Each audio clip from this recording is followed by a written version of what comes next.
नमस्कार, top agenda देख रहे हैं आपके साथ मैं हूं ऋतु। बुलेटिन की शुरुआत करेंगे बड़ी खबर के साथ। यूपी आ रहा माफिया अतीक अहमद को यूपी लाया जा रहा है। पुलिस की 45 सदस्यीय टीम कर रही है निगरानी। आपको बता दें कि कल साबरमती जेल पहुंची थी यूपी एसटीएफ और जिसके बाद अब प्रयागराज आ रहा है अतीक अहमद। कैदी वैन से अतीक अहमद को प्रयागराज लाया जा रहा है।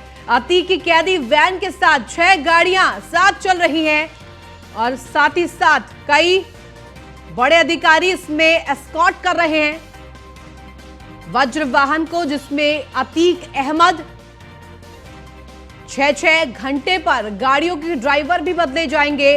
हर गाड़ी में 3 ड्राइवर सफर कर रहे हैं। मध्य प्रदेश के शिवपुरी काफिला पहुंचा है। यह अपडेट अभी तक पहुंच पाई है। शिवपुरी से उत्तर प्रदेश में काफिले की एंट्री हो जाएगी और अब क्योंकि जो साम्राज्य अतीक अहमद का था उस पर अंकुश लगाया जाएगा। प्रयागराज कोर्ट में पेशी होनी है अतीक अहमद की।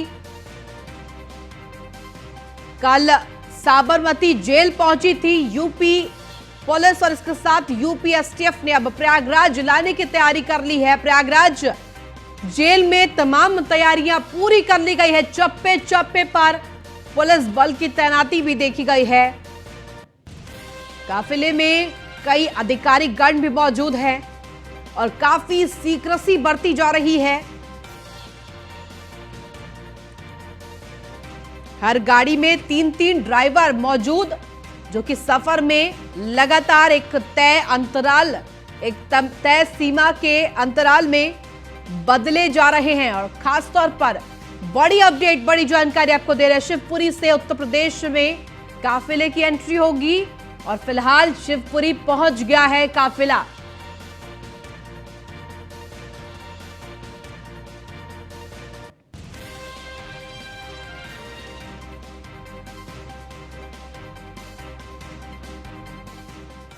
वहीं अतीक अहमद को यूपी लाने को लेकर झांसी से हमारे संवाददाता राजीव दीक्षित ने ताजा अपडेट दिया है। अभी हमारे हैं झांसी के रक्षा टोल प्लाजा पर। यहीं से अतीक अहमद का जो काफिला है वो प्रयागराज के लिए जाएगा। आपको बता दें कि जो रक्षा टोल प्लाजा है वो शिवपुरी और झांसी के बीच में पड़ता है। यहाँ से बॉर्डर शुरू हो जाता है, यूपी यहाँ से शुरू होगी और लगभग आपको बता दें यहाँ से 2 रूट है। फिलहाल रूट डाइवर्जन का पता नहीं चला है, क्योंकि यहाँ से एक रूट जो है वो वाया जालौन होते हुए बुंदेलखंड एक्सप्रेस वे से सीधे प्रयागराज जाएगा और दूसरा जो रूट है वो महोबा वाया बांदा मऊरानीपुर होते हुए सीधे प्रयागराज के लिए जाता है। लगभग यहाँ से आप बात करें तो झांसी से प्रयागराज की दूरी लगभग 450 किलोमीटर है। और आपको बता दें जो अभी अपडेट मिली है वो अपडेट है कि अभी जो अतीक अहमद का काफिला है वो शिवपुरी पहुँचा है और शिवपुरी आपको बता दें यहाँ से लगभग 97 किलोमीटर है। तो लगभग अभी 2 से ढाई घंटे का समय लगने वाला है और इसको लेकर अभी हम रक्षा टोल प्लाजा पर मौजूद हैं। आपको पल पल की अपडेट देते रहेंगे। जुड़े रहिए न्यूज़ वन इंडिया के साथ। और ज्यादा जानकारी के साथ हमारे संवाददाता ज्ञानेंद्र शर्मा और राजीव दीक्षित हमारे साथ जुड़ गए हैं। सबसे पहले राजीव, आपका रुख करना चाहूंगी, क्या ताजा अपडेट आपके पास, कहां तक ये काफिला पहुंच पाया अभी तक?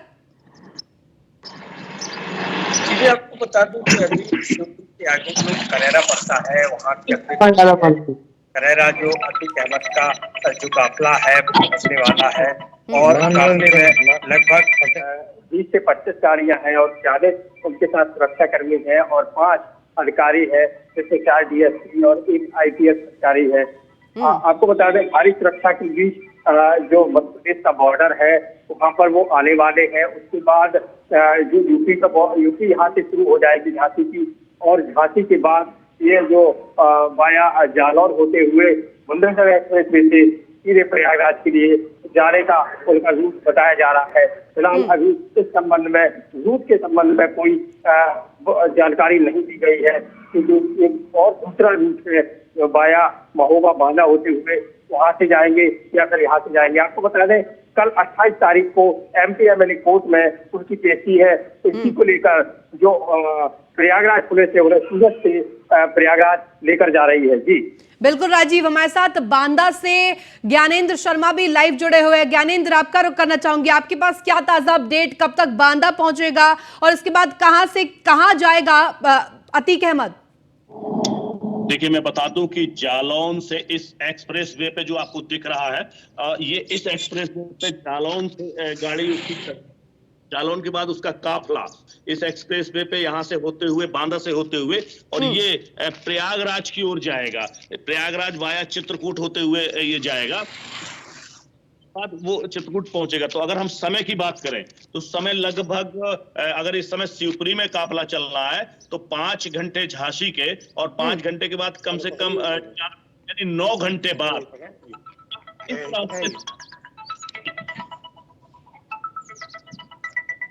बिल्कुल राजीव, आपका रुख करना चाहूंगी, जिस तरह से सहयोगी ज्ञानेंद्र बता रहे थे कि झांसी से एक तय सीमा के बाद, तय समय के बाद वहां पहुंच जाएगा काफिला। क्या अपडेट, झांसी कब तक पहुंच सकता है काफिला?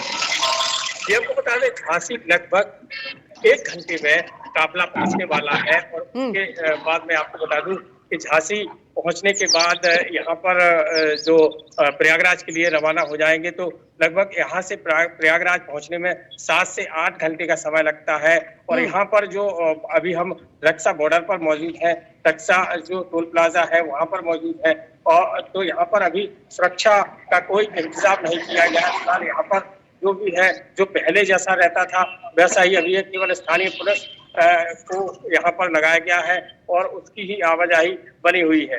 जी बिल्कुल, और ज्ञानेंद्र का रुख कर लेते हैं। ज्ञानेंद्र, क्या ताजा अपडेट आपके पास, कितनी संख्या में क्या वहां पर पुलिस बल मौजूद है? देखिए, चूंकि यहाँ पर लगभग 4 से 5 के बीच में यहाँ से काफिला गुजरना है, इसलिए अभी पुलिस की बहुत ज्यादा यहाँ तादाद नहीं रही है। लेकिन जो उसकी जो वैने हैं, जो उसकी गाड़ियां हैं, वो लगातार करते हुए नजर आ रही है। अभी थोड़ी देर पहले जैसे मैं लाइव पे खड़ा था तो लगभग 2 गाड़ियां इस रोड पे आना जा रहा उनका, और मैंने लोगों से बात की थी तो लोगों का कहना था कि यहाँ पर थोड़ा सा भीड़ ना रहने की, मतलब भीड़ ना हो पाए, इसके लिए पुलिस ने लोगों को कहा है जो टोल बावजूद इसके टोल के लोगों को कहा कि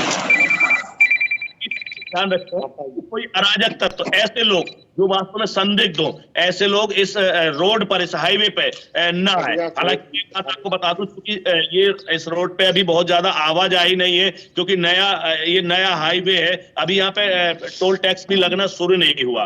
और जालौन से, क्योंकि मुझे जहां तक मैं संभावना जताई जा सकती है कि जो अभी तक काफिला है वो झांसी से कानपुर झांसी हाई, क्योंकि इसके अलावा अगर वो नगर ऐसे हैं जिनके बीच से काफिले को गुजरना पड़ेगा, जो वास्तव में स्पीड धीमी करेगा।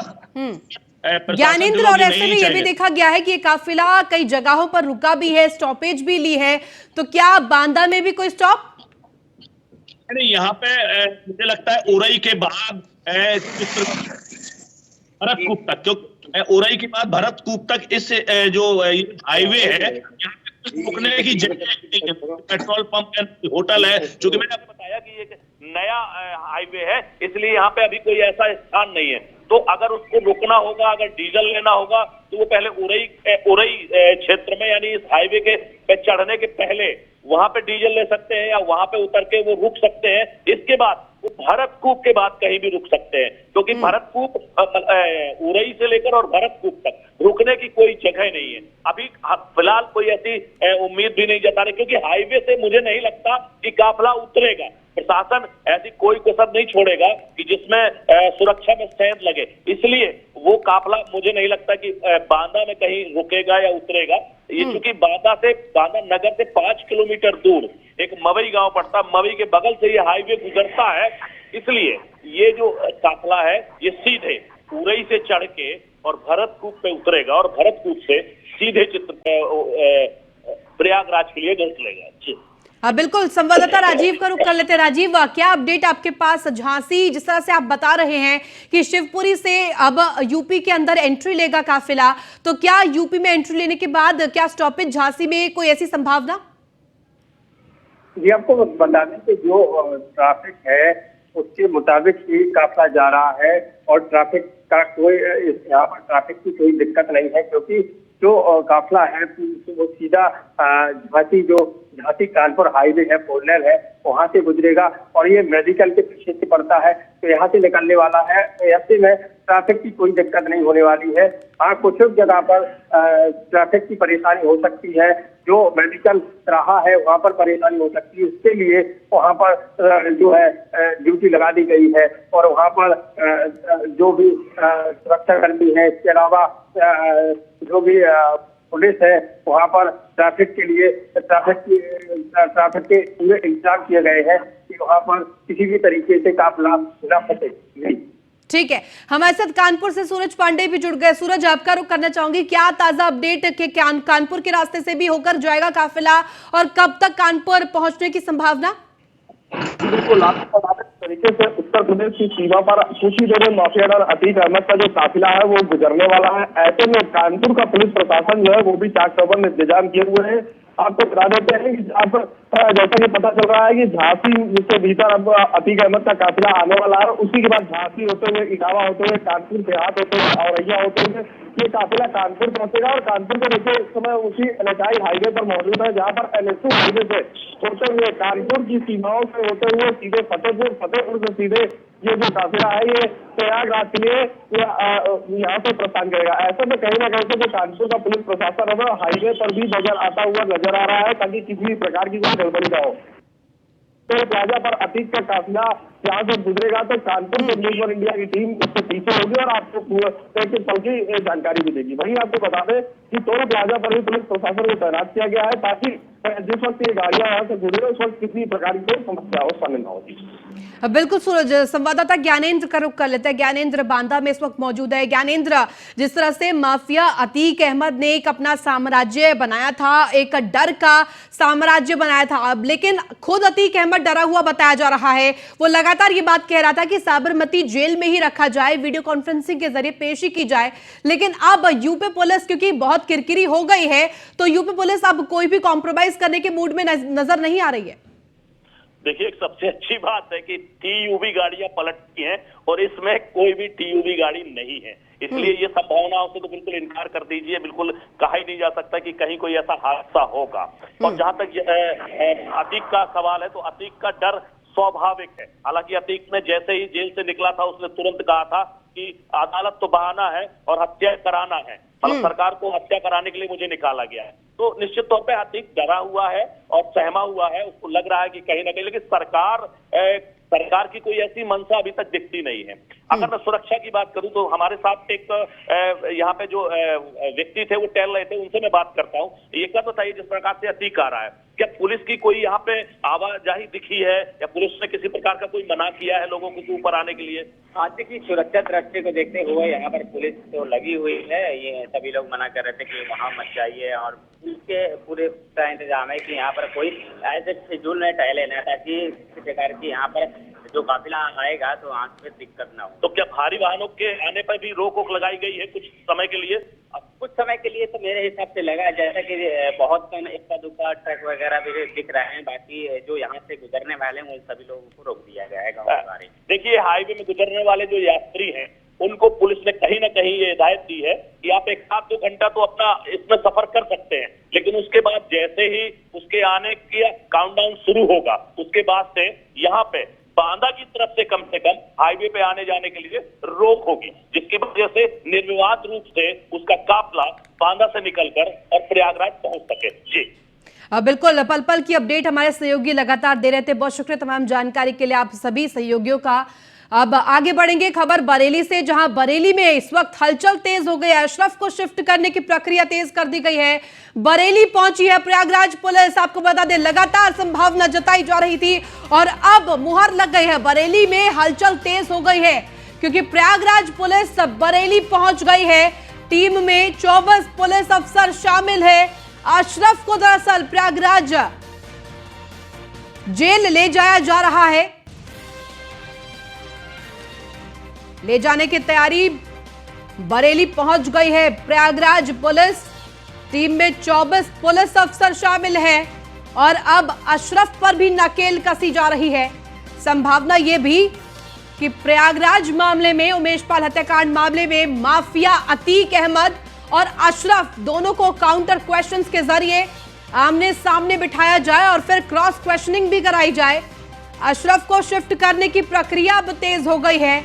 बरेली दरअसल प्रयागराज पुलिस पहुंच गई है और इस टीम में 24 पुलिस अफसर शामिल है। अशरफ दरअसल अतीक का भाई और इस पूरे मास्टर माइंड मामले में कहा जाता है। अशरफ को शिफ्ट करने की प्रक्रिया अब तेज हो गई है। हलचल बरेली में बढ़ गई है। बरेली में प्रयागराज पुलिस पहुंच गई है। 24 पुलिस अफसर इस टीम में शामिल हैं। लगातार अब नकेल कसी जा रही है। तमाम आरोपियों पर, असद पर छानबीन लगातार पुलिस कर रही है। असद की तफ्तीश कर रही है, तलाश कर रही है कि आखिर कहां असद इस वक्त छुपा हुआ है, क्योंकि फरार लगातार अभी है। इसके साथ साथ शाइस्ता परवीन पर भी नकेल कसने की तैयारी में पुलिस है।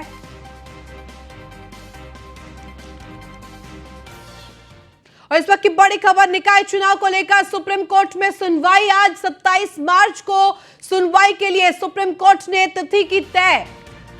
सुप्रीम कोर्ट की सुनवाई के बाद चुनाव की स्थिति होगी साफ और आज यानी कि 27 मार्च को सुनवाई के लिए तारीख तय की गई थी और सुनवाई के बाद चुनाव की स्थिति दरअसल साफ हो जाएगी कि क्या आगे होगा, निकाय चुनाव में क्या स्थिति होगी, कब निकाय चुनाव होंगे, यदि अभी होते हैं तो सीटों पर ओबीसी आरक्षण को लेकर भी स्थिति साफ हो जाएगी। 27 मार्च यानी कि आज सुनवाई के लिए तमाम तैयारियां की गई है। सुनवाई होगी आज सुप्रीम कोर्ट में। आज की तिथि तय थी। निकाय चुनाव लगातार टाला जा रहा था। ओबीसी आरक्षण का मुद्दा। ज्यादा जानकारी के साथ संवाददाता पीयूष तिवारी हमारे साथ जुड़ गए। पीयूष, क्या कुछ अपडेट है आपके पास? निकाय चुनाव को लेकर आज सुप्रीम कोर्ट में सुनवाई होनी है। जी बिल्कुल, अगर हम बात करें तो पिछली बार चूंकि सुनवाई निकाय चुनाव को लेकर सुप्रीम कोर्ट में टल गई थी, चूंकि उत्तर प्रदेश सरकार चाहती है कि जल्द से जल्द जो है निकाय चुनाव कराया जाए और इसी कड़ी में आज कहीं न कहीं सुप्रीम कोर्ट में काफी महत्वपूर्ण सुनवाई निकाय चुनाव को लेकर होने वाली है और सुनवाई के बाद चुनाव की स्थिति कहीं न कहीं स्पष्ट हो जाएगी, साफ हो जाएगी कि आखिर कब चुनाव कराया जाए। हालांकि अब देखना होगा कि सुनवाई के दौरान क्या कुछ दलीलें जो है वो राज्य सरकार की ओर से खासतौर पर दी जाती है।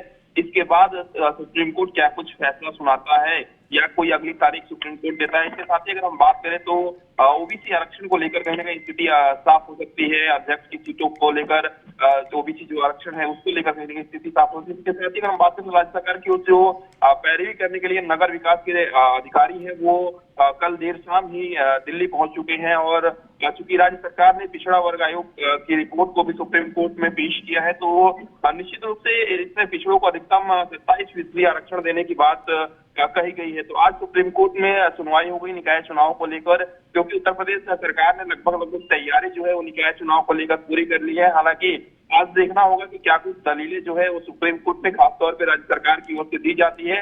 अगर सुप्रीम कोर्ट कोई फैसला दे देता है तो निश्चित रूप से चुनावी प्रक्रिया जो है वो कहीं ना कहीं शुरू हो जाएगी और उम्मीद लगाई जा रही है कि जल्द से जल्द ये निकाय चुनाव उत्तर प्रदेश सरकार करा सकती है। पीयूष, क्योंकि लगातार इस बात को लेकर चर्चा की जा रही है, तारीखों के बारे में असमंजस की स्थिति इस वक्त है, क्योंकि कई लोग कह रहे हैं कि अप्रैल में हो जाएगी निकाय चुनाव की तिथि तय, कई लोग ये कह रहे हैं कि मई में भी हो सकती है तिथियां। तो क्या माना जाए, क्या तारीखों का ऐलान आज हो सकता है?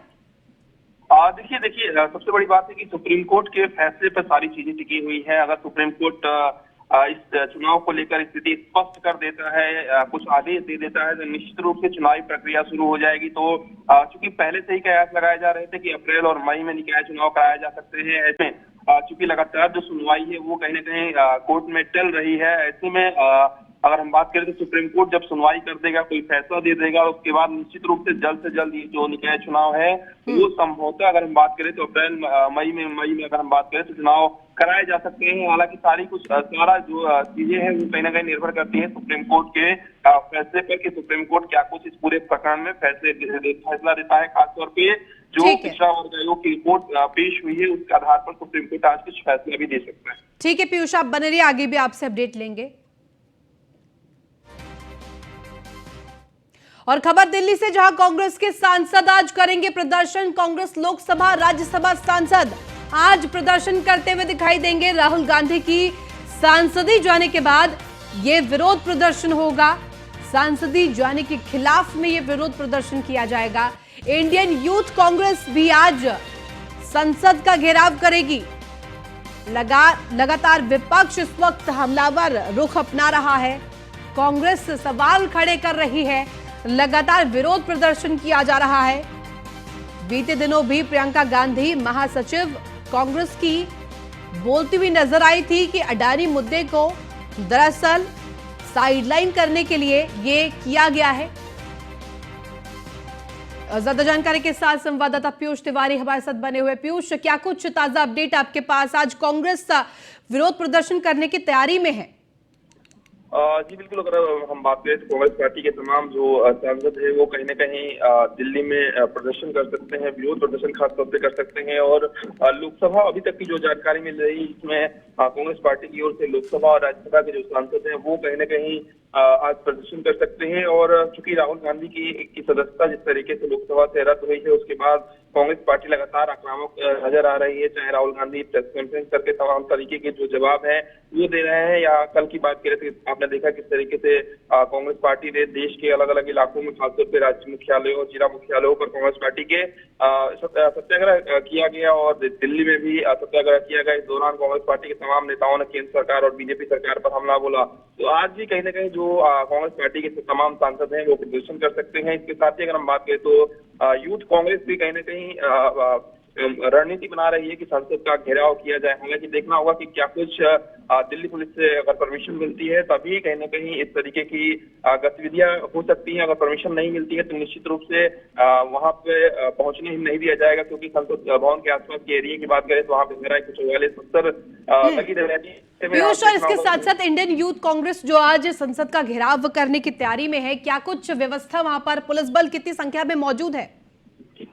निश्चित रूप से आप देखिए, अगर हम बात करें तो संसद भवन के आसपास के जो एरिया है, खासतौर पे विजय चौक का जो एरिया है वहां पे धारा 144 अक्सर लगी रहती है। ऐसे में 3 लेयर की जो बैरिकेडिंग है वो लगाई गई है और किसी भी तरीके से अव्यवस्था ना फैले इसको देखते हुए जो दिल्ली पुलिस की टीमें हैं उनकी संख्या बढ़ा दी गई है। खासतौर पे अगर हम बात करें और भी जो सुरक्षा बल है उनकी संख्या बढ़ाई गई है। बैरिकेडिंग से 3 लेयर में करीब लगाई गई है। अलग अलग जगहों पर कहीं ना कहीं ब्लॉक किया गया है ताकि किसी भी तरीके से अव्यवस्था ना फैले, क्योंकि कांग्रेस पार्टी लगातार आक्रामक रूप में नजर आ रही है। जिस तरीके से केंद्र सरकार और खासतौर पर बीजेपी का विरोध किया जा रहा है राहुल गांधी की सदस्यता जाने के बाद, ऐसे में देखना होगा कि आज क्या कुछ कांग्रेस पार्टी रणनीति बनाकर किस तरीके से इस प्रदर्शन को करती है। क्योंकि कहा जा रहा है कि जिस तरीके से लोकसभा और राज्यसभा सांसदों की बात करें कांग्रेस पार्टी के, तो उनकी भी तैयारी है, इधर यूथ कांग्रेस अपनी तैयारी कर रहा है। देखना होगा कि किस तरीके से कांग्रेस पार्टी आज क्या कुछ नारे देती है और क्या कुछ मांगे करती है, क्योंकि लगातार कहा जा रहा है कि अडानी मुद्दे पर जेपीसी की बात। पीयूष, कल हमने प्रियंका गांधी कांग्रेस की महासचिव को सुना था, वो कह रहे हैं कि सीधे तौर पर तानाशाही केंद्र सरकार कर रही है और एक व्यक्ति को रोकने के लिए इतना सब कुछ करना पड़ रहा है। जी बिल्कुल, अगर हम बात करें तो जिस दिन से राहुल गांधी की सदस्यता गई है उस दिन से कांग्रेस पार्टी की अगर हम बात करें या प्रियंका गांधी की बात करें लगातार आक्रामक रूप में नजर आ रही है। आपने देखा किस तरीके से जिस दिन सदस्यता गई उसके तुरंत बाद प्रियंका गांधी ने बाकायदा ट्वीट किया और साफ तौर पे प्रधानमंत्री पर निशाना साधा, यहाँ तक कि ये कह दिया कि आपके चमचे जो है वो कहीं ना कहीं मेरे भाई को मीर जाफर कह रहे हैं और कहीं ना कहीं और सारी बातें कही कि लोकतंत्र में कहीं ना कहीं तानाशाही की जा रही है। और लगातार इस बात को कांग्रेस पार्टी रिपीट कर रही है और प्रियंका गांधी खासतौर पे मुखर होकर विरोध करती हुई कहीं ना कहीं नजर आ रही है। ऐसे में आज देखना होगा कि क्या कुछ रणनीति कांग्रेस पार्टी बनाती है और किस तरीके से विरोध प्रदर्शन करती है, क्योंकि पिछली बार आपने देखा किस तरीके से अडानी मुद्दे पर जब कांग्रेस पार्टी के या विपक्ष के तमाम जो सांसद हैं उन्होंने विरोध प्रदर्शन किया था, हालांकि उन्हें विजय चौक तक ही रोक लिया गया था 12:44 के हवाला।